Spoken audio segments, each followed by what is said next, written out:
Yaomi, bagaimana kamu sendiri melihat landscape dari industri makeup dan skincare di tanah air?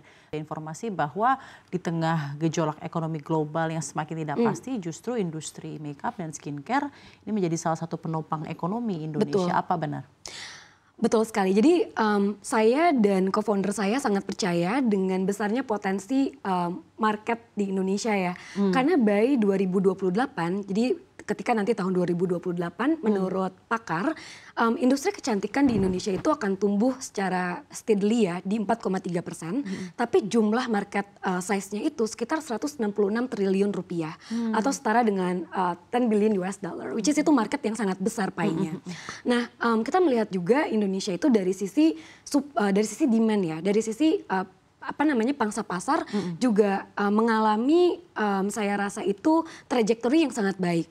Karena kita memiliki banyaknya potensial dari konsumen-konsumen yang muda tadi.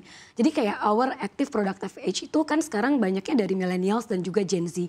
Di mana mereka-mereka ini tadi ya seperti Mbak Safrina katakan menopang industri kecantikan kita gitu. Maka dari itu dengan konsumsinya dan betul. Gitu ya. Maka dari itu jauh lebih penting lagi nih makanya untuk industri kosmetik Indonesia supaya lebih bisa digenjot lagi dan bisa bersaing dengan produk-produk global maupun dari Asia Timur gitu ya, supaya kita bisa memiliki kekuatan sendiri begitu Mbak. Karena marketnya begitu besar, populationnya begitu besar, the consumption is also growing ya. Betul. Dalam hal ini chunk-nya untuk mereka Betul. yang semakin meminati industri kosmetik dan skincare dan juga make up, tentunya semakin banyak yang berusaha penetrating the market, obviously. True. Dan tadi seperti yang juga sempat saya baca, base kan jargonnya adalah clean beauty, Betul. ya, sustainability, Betul. vegan beauty. Betul. Apakah Anda menjadi pioneer di Indonesia ataukah juga ada brand lainnya? Dan jika memang ada brand lainnya, bagaimana competitors map Anda dan differentiating base dibandingkan brands lain? That's a really good question. Jadi memang kalau berbicara tentang kayak brand beauty yang vegan di Indonesia, memang kami bukan satu-satunya. Karena ada pemain juga dari global market yang memang mereka sudah vegan. Dan yang kedua itu untuk kayak lokal masih sangat sedikit sebetulnya. Oh, kalau di lokal masih sangat sedikit. Dan we're one of the few dan juga pioneer, makanya tadi saya bilang kita sangat bangga dengan we can say that we are the first vegan beauty in Indonesia. It's not only cosmetics gitu kan. So I think dari sisi kayak marketnya sendiri itu memang sangat-sangat potensial sih Mbak. Begitu. Dan untuk kayak tantangannya yang kita lihat ya adalah memang bagaimana cara base untuk terus bisa berinovasi nih dengan melihat tren yang terjadi di global, tentunya kalau semacam Ka'bah Asia Timur kan untuk kayak kosmetik ada di Korea dan inovasi biasanya lahir dari sana.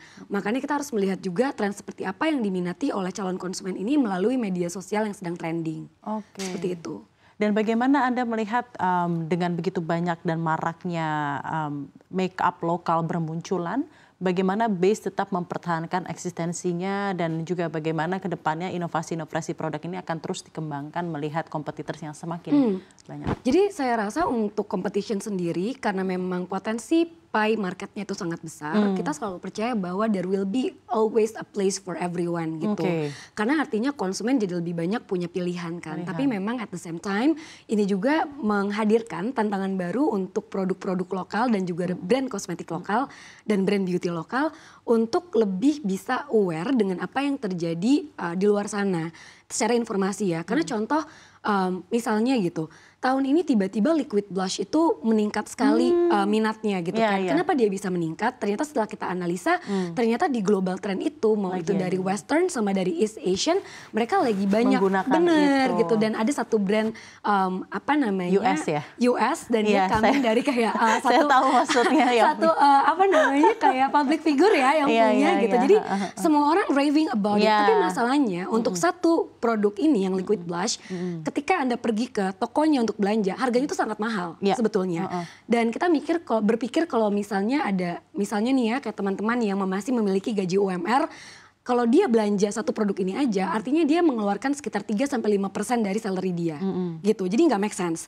Artinya di sini adalah peluang untuk brand lokal seperti kita untuk menghadirkan similar products, tapi jauh lebih terjangkau. Nah itu sih. Jadi tricky-nya di situ, tapi R&D-nya justru akan semakin digencarkan ya. What can we do untuk kayak serve the best products to the consumer gitu, dan memang produk yang memang sedang diminati juga. Dan sesuai dengan kemampuan daya beli masyarakat untuk customer di base di Indonesia. Baik.